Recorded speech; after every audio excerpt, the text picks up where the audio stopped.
నమస్కారం. ఈనాటి మన కథాంశం హాస్యబ్రహ్మ భమిడిపాటి వారి రచనల్లోని ఆణిముత్యం లాంటి కథ. కథ పేరు బ్రహ్మజముడు. అప్పట్లో రంగస్థల నాటకాలు విశేషంగా ప్రదర్శించబడేవి. ఆ రోజుల్లో వాటికి ఆదరణ కూడా చాలా ఎక్కువగానే ఉండేది. నరసాపురంలో ఒక నాటక సమాజం ఉండేది. వాళ్ళు ఎంతో క్రమశిక్షణతో నాటకాలను సొంతంగా తయారు చేసుకుని చాలా బ్రహ్మాండంగా ప్రదర్శించేవారు.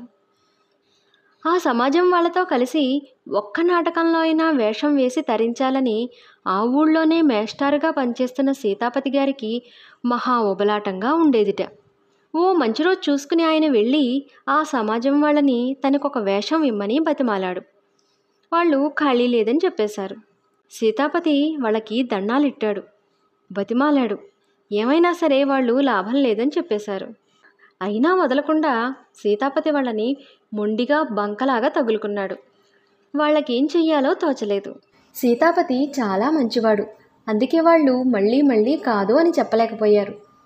చివరికి ఒక నాటకంలో బ్రహ్మవేషాన్ని ఆయనకి ఇచ్చారు. ఇంకా ఆ రోజు సీతాపతి ఆనందానికి అవధులే లేవు. నరసాపురంలోనే కాకుండా అటు మొగల్తూరు నుంచి ఇటు అంతర్వేది దాకా బతుకున్న ప్రతివాణ్ణి కలుసుకుని తను ఫలానా నాటకంలో బ్రహ్మవేషం వేస్తున్నానని, ప్రదర్శన ఫలానా తారీఖున ఉందని, ఆ రోజున వచ్చి తన నాటకాన్ని చూసి తన్ను ఆశీర్వదించాలని పేరు పేరున మరీ పిలిచాడు.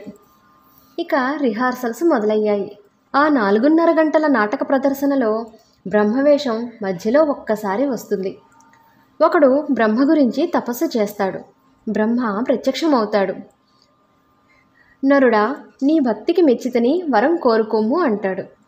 భక్తుడు వరం కోరుకుంటాడు. బ్రహ్మ తథాస్తు అని మాయమవుతాడు. బ్రహ్మ ప్రత్యక్షం కాగానే ఆ నరుడు బ్రహ్మను పొగుడుతూ ఒక పద్యం పాడుతాడు. కాబట్టి మొత్తం మీద ఆ సీను మహా ఉంటే ఓ 5 నిమిషాలు ఉంటుంది. అయినా సరే సీతాపతి మహా రెగ్యులర్గా రిహార్సల్స్కి వచ్చేసేవాడు. తన పోర్షన్ని చాలా కరెక్ట్గా చెప్పేసేవాడు. అయినా ఇంకా జాగ్రత్త ఎందుకైనా మంచిదని ఆ పోర్షన్ను అందరికీ అప్పచెప్పడం మొదలుపెట్టాడు. ముందు పెళ్ళాం దగ్గరికి చేరాడు. పొద్దున్నే లేచింది మొదలు నరుడా, నీ భక్తికి మెచ్చితని వరం కోరుకొమ్ము అని ఆవిడికి మరో పని తోచనివ్వకుండా కొరుక్కు తినడం మొదలుపెట్టాడు. క్షణక్షణానికి 100 సార్లు వెల్లివేస్తున్న ఆ డైలాగుతో 2 రోజులు అయ్యేసరికి ఆవిడికి మతిపోయినంత పని అయింది. బతిమాలింది, ఏడ్చింది, కేకలేసింది, కోప్పడింది.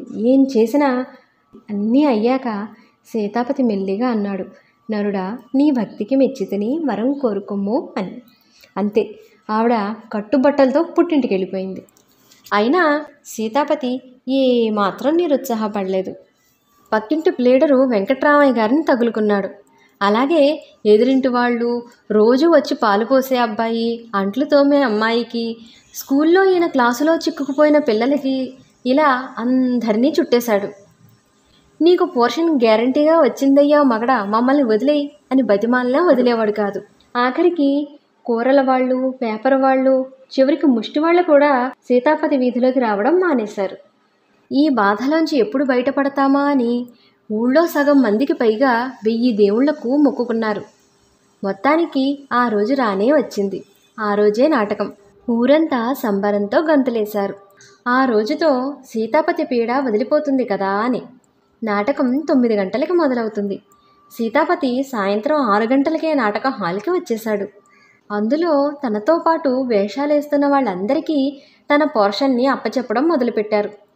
వాళ్ళందరూ ఏడుపు మొహం పెట్టేశారు. వేషం తీసేస్తామని డైరెక్టర్ బెదిరించాక సీతాపతి వెళ్ళి ఓ మూలను కూర్చున్నాడు. ఎందుకైనా మంచిదని మేకప్ రంగస్వామి సీతాపతికి అందరికంటే ముందే మేకప్ వేసేశాడు. వెంటనే సీతాపతిని ఓ దళసరి చెక్క మీద కూర్చోపెట్టి కప్పిల సహాయంతో పైకి లాగేశారు. తపస్సు చేశాక బ్రహ్మ ప్రత్యక్షం అవ్వాలి కదా. ప్రత్యక్షం అవ్వడం అంటే సమయం వచ్చినప్పుడు ఆ కప్పిల సహాయంతో బ్రహ్మని సర్రుమని కిందకు దించుతారన్నమాట. అంత ఎత్తున ఒక్కడూ కూర్చుంటే నిద్ర వచ్చి కింద పడిపోతానేమోనని సీతాపతి ముందు జాగ్రత్తగా తనకు తానే ఆ పోర్షన్ని అప్పచెప్పుకుంటూ కూర్చున్నాడు. రాత్రి 12 గంటలకి బ్రహ్మ ప్రత్యక్షమయ్యే సీను వచ్చింది. కింద ఒకడు ఘోర తపస్సు చేస్తున్నాడు. కప్పిల సహాయంతో మంగళవాద్యాలు మోగుతుండగా బ్రహ్మను కిందకి దింపారు. బ్రహ్మ ప్రత్యక్షమయ్యాడన్నమాట. బ్రహ్మని చూడగానే తపస్సు చేసినవాడు బ్రహ్మని పొగుడుతూ ఓ పద్యం పాడాలి కదా, పాడేశాడు.